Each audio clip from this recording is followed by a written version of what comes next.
Tuyo na itong pininturahan natin ng color separation niya, no? Tanggalin na natin itong mga tape habang maliwalas pa yung paligid. So, natapkutan na natin, tapos napinturahan natin ng black. Ang tinatakpan nito is flat black, no?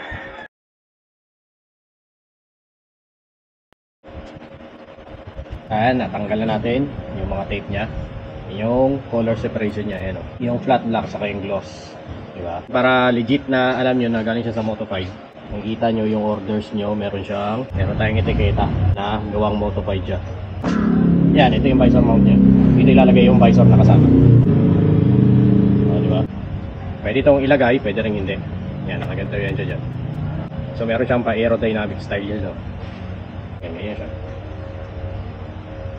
Diba?